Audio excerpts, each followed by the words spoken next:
Welcome to my home garden. Today I'm going to give you an update on my tomato plants. If you haven't already subscribed to my channel, if you could please do so to get lots of helpful hints and tips from my home garden, my allotment and also my home kitchen.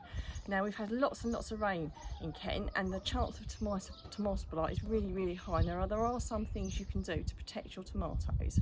So one of the things is I've weeded in and around the bottoms of my tomatoes because where it had rained so much the weeds had really taken over.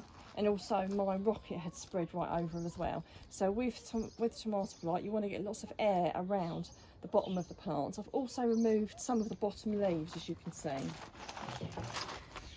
So, and also with that, basically what can happen is it can splash back when it rains, and that can make the tomato blight more likely. So the reason you get tomato blight is when you get lots of rain and it's quite humid. It's the right ambient temperature for this kind of disease to really thrive. So it is just one of those things, but you can obviously help. Another thing to do is as the tomato trusses form, which mine aren't quite formed enough, but if we just take a look here, as the trusses form, you basically remove the leaves up to the truss.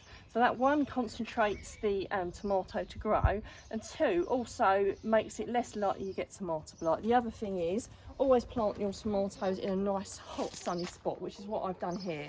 So if you do get the chance of tomato blight, if a lot of sunshine hits it after you've had that humidity kind of weather, it is more likely to stop it or recover if you get a mild case of it. So tomato blight, if you don't know what it looks like, the leaves you start to get little browny black patches on the leaves if you've got it. I had one which I thought might have had it, so I actually just ripped the whole plant out. I've got loads of tomatoes here, and quite frankly I'm not taking the chance that it could spread to all of them. Might have been a little bit heavy-handed, but actually it was one of the weaker looking plants anyway, so I decided just to make a decision just to take it out so it doesn't hopefully spread to the rest. So I really hope that's helped you guys, and if you've got any questions or queries, do put them in the comments and we'll do our best to answer them.